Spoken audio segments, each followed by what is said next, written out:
Assalamualaikum and hi everyone.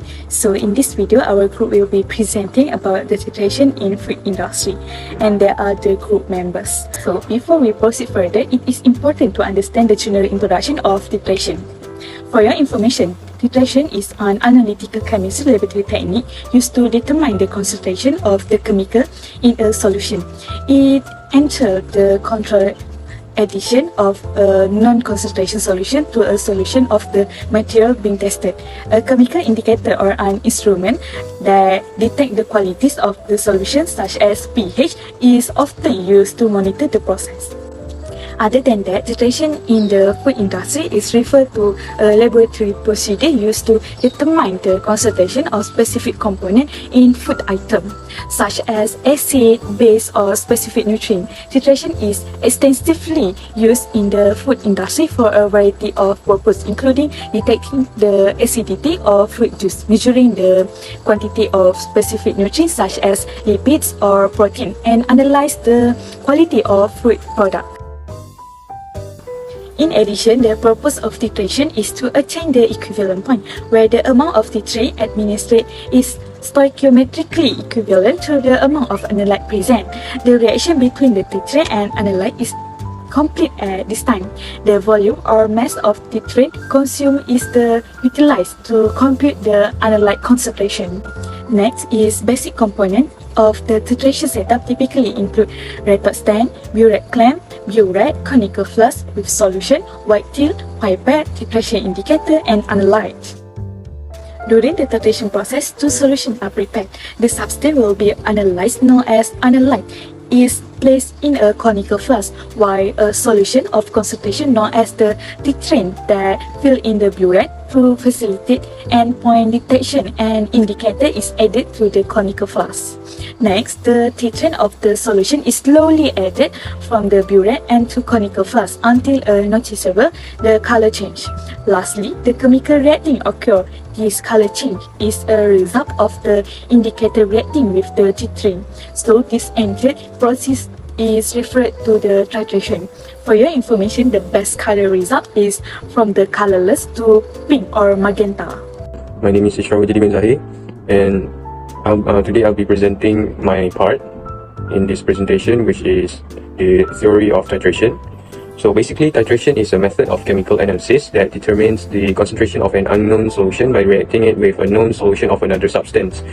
There are different types of titrations, including acid-base titration, redox titration, precipitation titration, and complexometric titration. So, when the acid base reach an equivalent point, a second chemical is added using the titration procedure. This chemical changes color. The titrant is always present in large concentrations, but analyte, which is determined by the formula N is equal to mV, might exist at low levels. The purposes of titration, so basically to enhance our understanding and the purposes of titration, so basically it is used to compute and determine the unknown concentrations using a known titrant. An indicator is called acid-base indicator if its solution changes color in response to changes in pH. And if you guys are wondering how to determine the acidity, I'm going to tell you that the determination of acidity in titration is a method of measuring the amount of acid in a solution by adding a base until the reaction is complete. The base is usually a solution of sodium hydroxide, NaOH, with a known concentration, and the point at which the reaction complete is called the equivalence point. And it can be detected by using an indicator, a device, or a color change indicator. My name is Amar. I'm going to present the methodology of titration in food industry. We use acid-base titration to determine the vitamin C content in orange juice. So, orange juice is the acid sample and the iodine solution is the base sample. Apparatus we need for the experiment are retort stand, aluminium flask, burette, spatula, measuring cylinder, 1% starch indicator, iodine solution, ascorbic acid powder, distilled water, orange juice. Okay, the procedure of the experiment. First, standardizing of solution. Okay, number 1, add 20 ml of ascorbic acid standard solution to a 125 ml Erlenmeyer flask. Number 2, add 20 drops of 1% starch solution. Number 3, rinse your burette with a small volume of the iodine solution and then fill it. Record the initial volume. Number 4, titrate the solution until the endpoint is reached. This will be when you see the first sign of blue color that persists of 20 seconds of solving the solution. Number 5, record the final volume of iodine solution. The volume that was required is the starting volume minus the final volume. Okay, number 6, repeat the titration at least twice. The results should agree within 0.1 ml. Next procedure, titrating orange juice sample. Number 1, strain the orange juice through the liquid filter to remove pulp and seed. Number 2, add 10 ml of orange juice into a 125 Allen Meyer flask. Number 3, add 20 drops of 1% starch indicator and swirl the solution. Number 4, titrate until reaching the endpoint.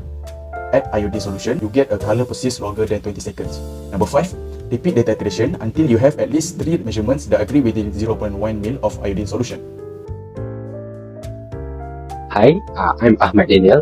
In this presentation, I'm going to present the result for determination of vitamin C in orange juice, which is one of the applications of titration that been chosen. In this section, I'm going to pinpoint the two data in this application, where the first one is the amount of ascorbic acid in orange juice, and the other one is the iodine solution standardization. From this table, we find that the average amount of ascorbic acid contained in 1 ml of iodine was 0.19 mg. This data will use to determine the value of ascorbic acid contained in the orange juice. Next, we are now moved to the table 2 that contains the value of titration in order to determine the value of ascorbic acid contained in orange juice. From this table, we use 10 ml of orange juice in each titration. Lastly, the result obtained the average amount of ascorbic acid that contained in the 100 ml orange juice was 25.175 mg per ml. So, in this topic, we have discussed about the titration in food industry through theoretical, methodology, and example of result. As a conclusion, titration is a valuable technique that can help the food industry to ensure that the quality and safety of food products, as well as to improve the efficiency and profitability of food production. So, that's all from us. Thank you. Enjoy your days.